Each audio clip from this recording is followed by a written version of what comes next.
दोस्तों सोचो जरा, एक माफिया बॉस एक लड़की को किडनैप कर लेता है और बोलता है तुम्हारे पास 365 दिन है मुझसे प्यार करने के लिए। अगर प्यार हुआ मैं तुम्हें रानी की तरह रखूंगा, अगर नहीं हुआ तो मैं तुम्हें वापस छोड़ दूंगा। रोमांटिक लगता है ना, या पागलपन? ये कहानी है 365 डेज मूवी की, थोड़ा पागलपन, रोमांस और थ्रिलर के साथ। तो आज हम इसी मूवी को पूरा स्टार्ट से एंड तक एक्सप्लेन करने वाले हैं। तो चलिए शुरू करते हैं। मूवी शुरू होती है इटली के बीच पे। मासिमो अपने डैड के साथ था जो एक पावरफुल माफिया बॉस है। दोनों फादर सन एक बिजनेस डील डिस्कस कर रहे होते हैं राइवल गैंग के साथ। मासिमो दूरबीन से बीच पे एक लड़की को देख रहा होता है। अचानक राइवल गैंग के मेंबर्स अटैक कर देते। मासिमो के डैड को गोली लगता है और वो स्पॉट पे मर जाते हैं और मासिमो को भी गोली लगती है। पर जब मासिमो मौत के करीब होता है उसे एक अजीब विजन दिखता है, एक खूबसूरत ब्लॉन्ड लड़की की चेहरा। ये विजन इतना रियल होता है कि मासिमो को लगता है ये कोई साइन है। मासिमो बच जाता है और उसके डैड के बाद वो बॉस बन जाता है। लेकिन उस विजन ने उसका दिमाग पे परमानेंट निशान छोड़ दिया था। वो ऑब्सेस हो चुका था उस मिस्टीरियस लड़की को ढूंढने के लिए। तभी सीन शिफ्ट होता है 5 साल बाद। पोलैंड में हमारे सामने आती है लोरा, एक एम्बिशियस बिजनेस वुमेन। उसका बॉयफ्रेंड का नाम मार्टिन होता है। पर दोस्तों ये रिलेशन उतना ही बोरिंग था जितना मार्टिन का गंजा सर। लोरा अपने बॉयफ्रेंड के साथ रोमांटिक मोमेंट स्पेंड करना चाहती है और ये बंदा फोन में घुसा पड़ा है। लोरा की जिंदगी बिल्कुल रूटीन हो गई थी। ऑफिस, घर, मार्टिन का गंजा सर, बस यही चल रहा था। लोरा के अंदर कहीं न कहीं ये फीलिंग थी कि उसकी जिंदगी में कुछ मिसिंग है। पैशन मिसिंग था, एक्साइटमेंट मिसिंग था और सबसे ज्यादा मिसिंग था एक ऐसा पार्टनर जो उसे समझ सके।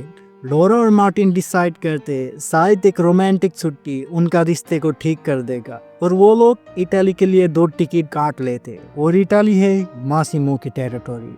लोरा और मार्टिन इटली पहुंच जाते हैं। टकला मार्टिन लोरा को छोड़कर होटल में अकेले रेस्ट करने चले जाते हैं। तो लोरा डिसाइड करती है कि अकेले ही घूमते, थोड़ा स्ट्रीट पे शॉपिंग कर लेंगे। एग्जैक्ट उस वक्त पर मासिमो भी सेम एरिया में बिजनेस मीटिंग के लिए आ रहा था। मासिमो लोरा को देख लेता है और समझ जाता है ये वही लड़की है। अगले दिन जब लोरा बीच पर रेस्ट कर रही होती है तब फिर से उसका और टकला मार्टिन का फाइट हो जाता है। तो लोरा वहाँ से अकेले चली जाती है। तभी पीछे से ब्लैक एसयूवी लोरा को घेर लेता है और लोरा को किडनैप कर लेता है। जब लोरा की आंखें खुलती है वो एक लग्जरियस मेंशन में होता है। तभी एंट्री लेता है Massimo, perfect dress, calm expression. Laura घबरा जाती है और बोलता है तुम कौन हो, मैं कहाँ हूँ, तुम क्या चाहते हो? अब मासिमो आराम से लोरा को सिचुएशन एक्सप्लेन करती है। बोलता है देखो लोरा, मैं तुम्हें 5 साल से ढूंढ रहा था। तुम डेस्टिनी हो मेरी, तुम्हें पाना ही मेरा जिंदगी का मकसद बन चुका है। अब तुम्हारे पास 365 दिन है, 1 साल मुझसे प्यार करने के लिए। अगर तुमने मुझसे प्यार कर लिया तो मैं तुम्हें रानी बना कर रखूंगा, अगर नहीं किया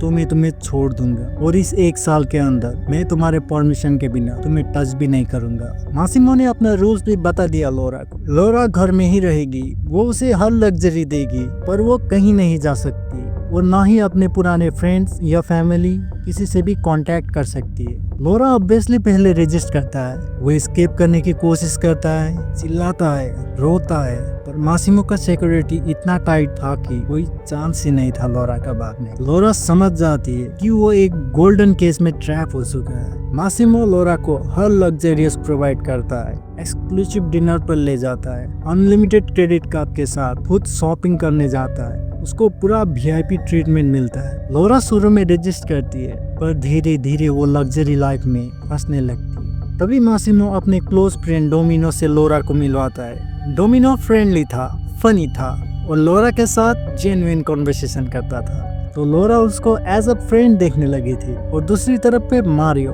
मासिमो का राइट हैंड मैन। लोरा को प्रोटेक्ट करना और उसका ख्याल रखना ये सब मारियो देखता था। बस इतना ही नहीं, उसका हर मोमेंट ट्रैक करना ये भी मारियो ही देखता था। Professional but respectful behaviour. Laura को दुनिया से पूरी तरह आइसोलेट करके रखा था। ना उसके पास फोन था, ना ही इंटरनेट, ना ही बाहर की कोई न्यूज। पर धीरे धीरे लोरा नोटिस करती है मासिमो के फिजिकल प्रेजेंस को। टकले मार्टिन के कंपेयर में मासिमो इंटेंस था, पैशनेट था और मिस्टीरियस था। मासिमो लोरा को फोर्स करती है पार्टी में जाने के लिए। गुस्से में और वाइन के इफेक्ट में लोरा डिसाइड करती है थोड़ा रिबेलियस एक्ट करने का।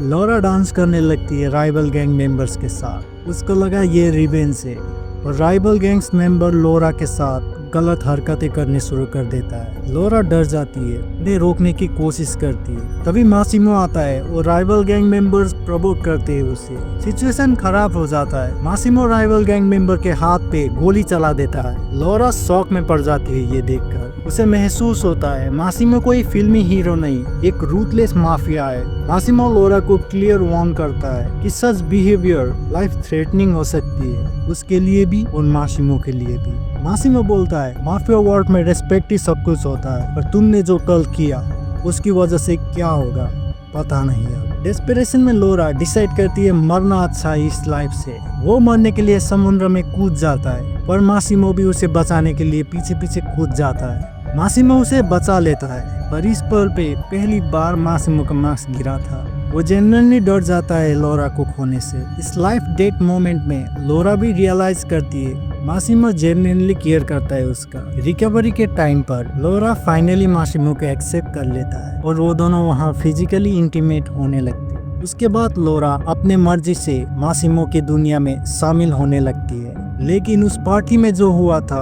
उसकी वजह से फुल स्केल माफिया वॉर शुरू हो चुकी थी। अपने जान से ज्यादा लोरा की सेफ्टी के लिए मासिमो उसे पोलैंड वापस भेज देता है। मासिमो बोलता है जैसे ही गैंग वॉर खत्म होगा मैं तुम्हें लेने आऊंगा। मासिमो लोरा को प्राइवेट जेट में पोलैंड वापस भेज देता है। नो कांटेक्ट, नो कम्युनिकेशन, सिर्फ एक वादा, मैं लौट आऊंगा।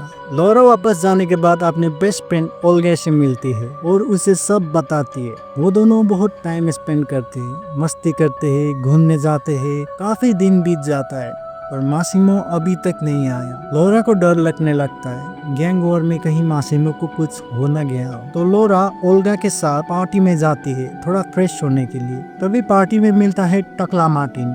टकला मार्टिन उसे मनाने की कोशिश करता है, लेकिन लोरा उसे बुरा भला बोल के वापस घर चली जाती है। लेकिन ये टकला सुनने वाला कहाँ था। वो लोरा का पीछे करते हुए उसके घर तक आ जाता है और जैसे ही दरवाजा खुलता है अंदर बैठा होता है मासिमो। उसे देखकर टकले का टकला से पसीना आता है उसे देखकर टकले का टकला से पसीना आ जाता है और वो वहां से कल्टी मार लेता है। लोरा मासिमो को देखकर बहुत खुश हो जाती है। वो दोनों वहां थोड़ा टाइम बिताते हैं। लोरा और मासिमो साथ में फिर से घूमने लगते हैं, शॉपिंग पर जाते हैं। लोरा अपने रिलेटिव के शादी में मासिमो को ले जाता है और अपने मॉम डैड से मीटअप करवाता है। मासिमो फाइनली लोरा को प्रॉपर्ली प्रपोज करती है और लोरा हाँ कह देती है। तभी शुरू हो जाते हैं मैसिव वेडिंग का प्लानिंग।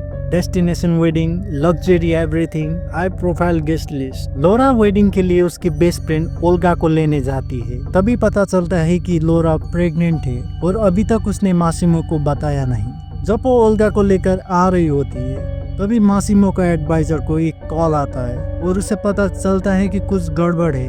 वो मासिमो को कॉल करता है, लेकिन मासिमो उस वक्त लोरा के साथ बात कर रही थी। तभी लोरा के कार टनल में घुसती है और फोन कट हो जाता है। एडवाइजर दौड़ते हुए मासिमो के पास आता है और उसका एक्सप्रेशन देखकर ही मासिमो को पता चल जाता है कि राइवल गैंग ने लोरा के साथ कुछ गलत किया है। तो दोस्तों ये थी मूवी 365 डेज की पूरी कहानी। ये मूवी का और 2 पार्ट भी है, यानी कि टोटल 3 पार्ट। तो आप सबसे एक सवाल, क्या आप इसी चैलेंज में सरवाइव करते? नीचे कमेंट लिखिए हाँ या ना। वीडियो पसंद आई हो तो लाइक करो, सब कहानी एक्सप्रेस को सब्सक्राइब करो, बेल आइकन दबा दो ताकि नेक्स्ट वीडियो सैटरडे को मिस ना हो जाए। अगर इस वीडियो पर गुड रेस्पॉन्स मिलता है, अगर आप लोग पार्ट 2 चाहते हो तो कमेंट पर पार्ट 2 लिखिए। मैं जल्दी ही इसका पार्ट 2 अपलोड कर दूंगा। So thank you for watching guys, thank you for your time.